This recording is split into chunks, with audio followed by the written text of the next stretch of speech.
Como todos sabemos, el conflicto que marcó al mundo en la década de los 40 fue la Segunda Guerra Mundial. Fue el conflicto armado entre el Eje, formado por los países Alemania, Italia y Japón, contra los aliados, Inglaterra, Francia y Unión Soviética. Este segundo bloque fue reforzado por Estados Unidos desde 1941.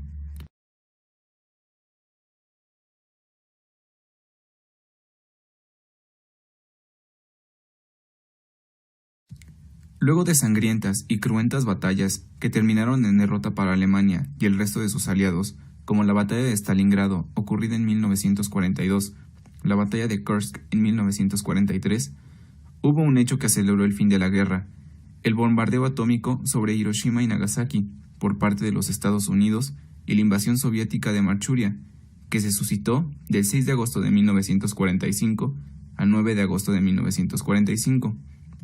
La guerra en Asia terminó el 15 de agosto de 1945, cuando Japón aceptó la rendición incondicional. La guerra acabó con una victoria total de los aliados sobre el Eje en el año de 1945.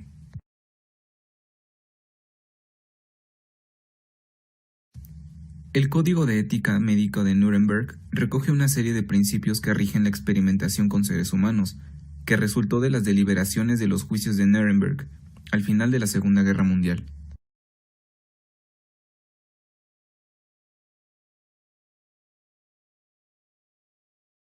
En la imagen se puede apreciar el experimento llamado lámparas solares, el cual constaba de congelar a los sujetos de prueba y luego de un tiempo eran reanimados con lámparas que eran capaces de quemar la piel.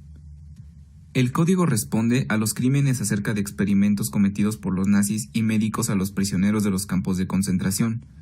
Los experimentos iban desde congelar a las víctimas y reanimarlas con lámparas especiales hasta ver cómo funcionaban diferentes tipos de veneno en el ser humano.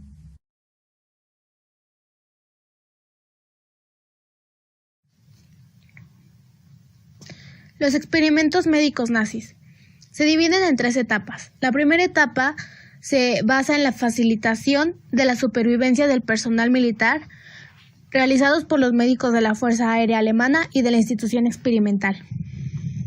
Algunos de los experimentos que se crearon fue lo de realizar experimentos sobre la congelación en los que utilizaban a los prisioneros para encontrar un tratamiento efectivo contra la hipotermia.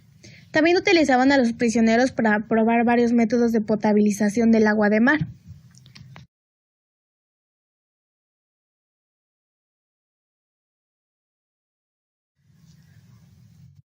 Etapa experimental nazi.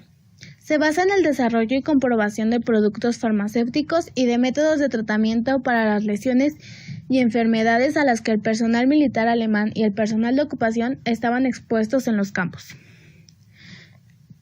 Los científicos probaron compuestos de inmunización y sueros para la prevención y tratamiento de enfermedades contagiosas, entre ellas la malaria, el tifus, la tuberculosis, la tifoidea, la fiebre amarilla y la hepatitis infecciosa. También se realizaron experimentos con injertos ociosos y experimentos para probar la eficacia de las drogas sulfa de nuevo desarrollo.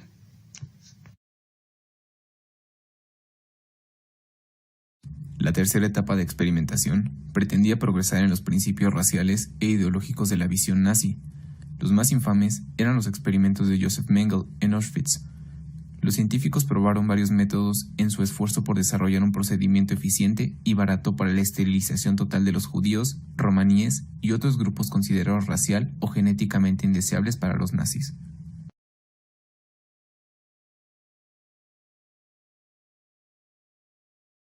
La investigación biomédica en seres humanos ha estado regida desde los inicios por códigos deontológicos.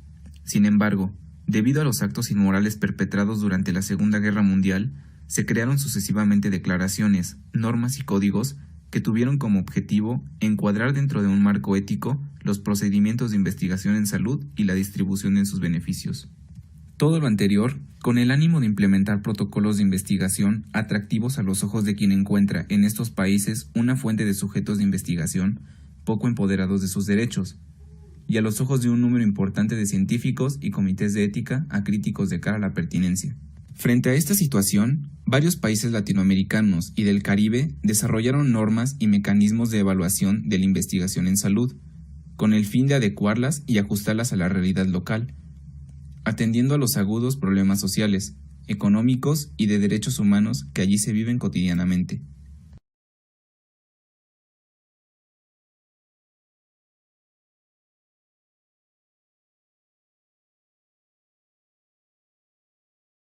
El principalismo, como marco de referencia para los juicios morales y la toma de decisiones, enfatiza en la autonomía del sujeto, considerado capaz de tomar decisiones, da valor y reconoce la dignidad humana. Estos principios son: Número 1. Respeto a la autonomía. Establece la necesidad de respetar la capacidad de las personas autónomas para tomar decisiones. Es la regulación personal, libre de interferencias extremas y limitaciones que impiden hacer una elección. Número 2. De no maleficencia. Es la obligación a no hacer daño o malintencionalmente, de prevenirlos, evitarlos o rechazarlos, y de hacer o promover el bien, y prevalece sobre el de beneficencia, porque no permite hacer daño a otros para salvar vidas, y evita causar daños y perjuicios. Es de signo negativo, es decir, que no causa un daño o un mal. Y por último, tenemos al número 4, el cual es el de justicia. Es la garantía de distribución justa de beneficios, riesgos y costos. La justicia distributiva busca solidaridad social, mediante la distribución igual, equitativa y apropiada de bienes materiales, derechos y responsabilidades.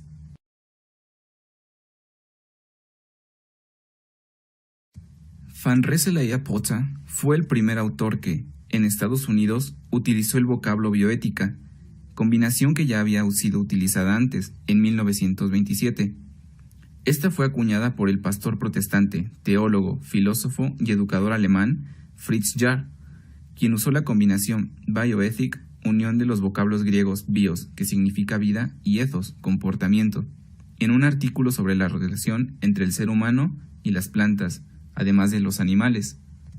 En un artículo publicado en el año de 1970, Bioethics, The Science of Survival, o Bioética, la ciencia de la supervivencia, usó él también la combinación de términos y en su libro de 1971, Bioethics, Bridge to the Future, la bioética, un puente hacia el futuro, lo confirmó. La propuesta de Rensselaer era crear una disciplina que integrara la biología, la ecología, la medicina y los valores humanos.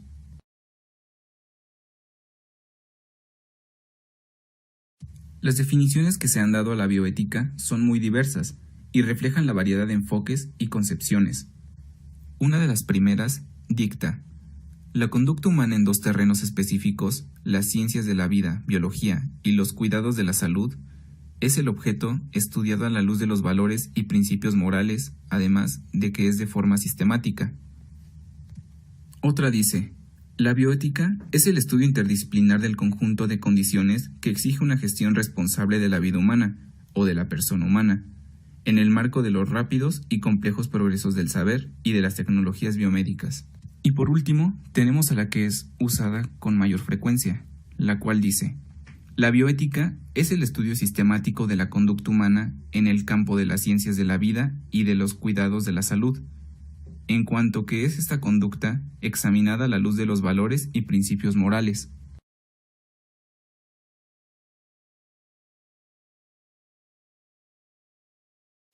Ahora bien, explicado lo anterior, veremos la corrección directa entre la bioética y el Código de Nuremberg, ya que, luego de los juicios a los nazis por actividades cometidas, se dieron a conocer 10 puntos principales para la preservación del cuidado humano.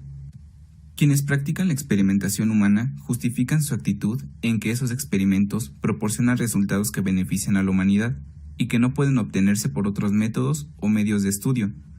Todos están de acuerdo, sin embargo, en que debe observarse ciertos principios básicos han de satisfacer los requisitos de la moral, la ética y del derecho. Estos fueron los 10 principios que se dieron a considerar para la experimentación humana.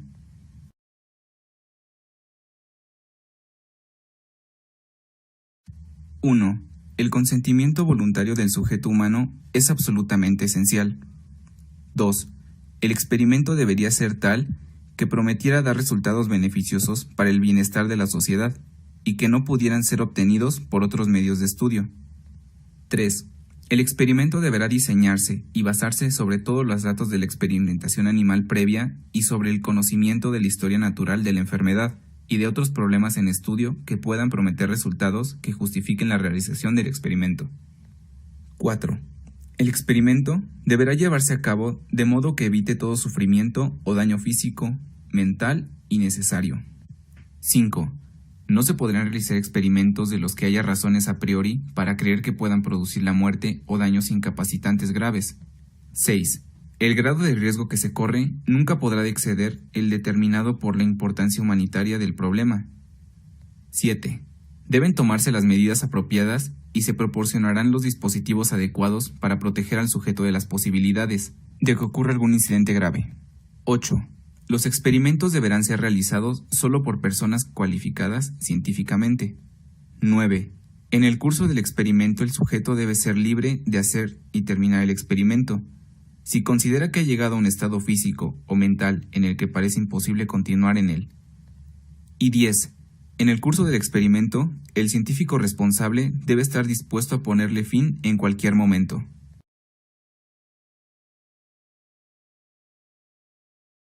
Como conclusión, podemos decir que sabemos que luego de las atrocidades cometidas por parte de los nazis durante la Segunda Guerra Mundial, y al perder los mismos, se les llevó a juicio para que pagaran por las acciones cometidas. Luego de estos juicios, como resultado, se dio el Código Nuremberg el 20 de agosto de 1947, el cual dictaba 10 puntos para preservar la salud humana, tanto física como mental. A pesar de que en su mayoría los experimentos tuvieron múltiples contribuciones al ámbito científico, no dejan de ser acciones desagradables como despreciables, pues mostraban un nivel de crueldad que era difícil creer que fuera humano. Cabe mencionar el ejemplo de Joseph Mengele, apodado el Ángel de la Muerte, pues se decía que seleccionaba a los enfermos, ancianos, mujeres y niños y los enviaba directamente a las cámaras de gas, dejando a los hombres, aunque incluso a algunas mujeres, a su disposición para experimentar con ellos y hacerlos que realizaran trabajos pesados. Aunque creo que la reflexión más grande que debemos hacer es el costo de la publicación del Código Nuremberg, ya que fue altísimo, al costar tantas vidas y tanto sufrimiento humano. Es por demás injusto el decir que gracias a ellos hoy hay avances en ámbitos científicos y que dieron un mensaje que hasta dónde podría caer el ser humano. Pues aunque esas personas no lo imaginaron, dieron su vida por una causa más noble que solamente el haber ayudado en avances científicos, ya que gracias a ellos se han podido preservar muchas vidas humanas hasta nuestros días. Sin duda, fueron momentos terribles que causan escalofríos de solo recordarlos, pero le enseñaron al hombre hasta dónde podía llegar, y gracias a esto ha mejorado. Una gran lección que creo que ninguno de nosotros podemos permitirnos olvidar jamás.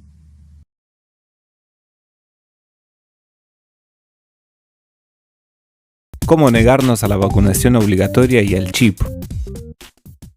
Por supuesto que las leyes no las conoce casi nadie, además las mismas varían según cada país, pero tenemos el Código de Nuremberg. Este código es un documento internacional, fue publicado en agosto de 1947, tras la celebración de los juicios de Nuremberg entre agosto de 1945 y octubre de 1946.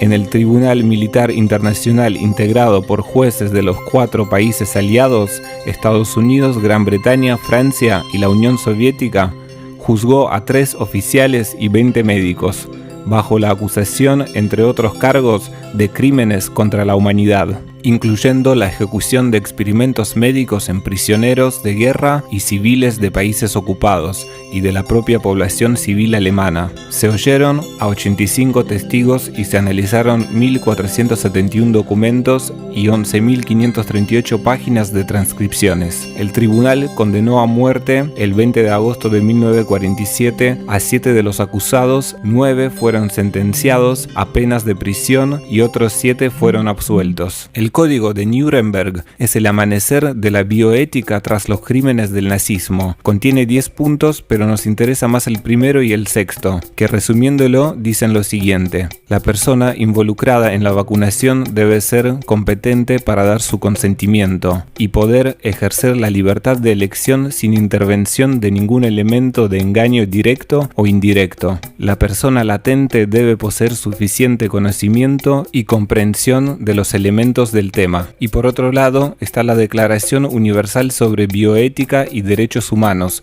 publicada en el 2005. El artículo 6 de la misma dice: consentimiento. Toda intervención médica preventiva, diagnóstica y terapéutica solo habrá de llevarse a cabo previo consentimiento libre e informado de la persona interesada, basado en la información adecuada. Cuando proceda, el consentimiento debería ser expreso y la persona interesada podrá revocarlo en todo momento y por cualquier motivo, sin que esto entrañe para ella desventaja o prejuicio alguno. En los casos correspondientes a investigaciones llevadas a cabo en un grupo de personas o una comunidad, se podrá pedir además el acuerdo de los representantes legales del grupo o la comunidad en cuestión.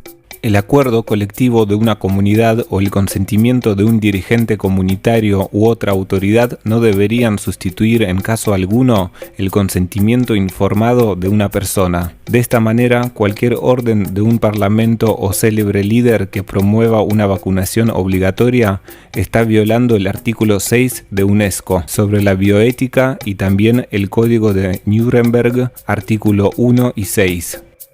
Vamos a ver cómo los gobernantes van a evadir estos documentos éticos fundamentales. Pero el factor siempre utilizado lo vemos desde hace unos meses, es el del miedo. A través de este quieren convertir nuestro cuerpo en un artilugio y dejar nuestra conciencia atrapada en este plano del mundo físico atándola al chip.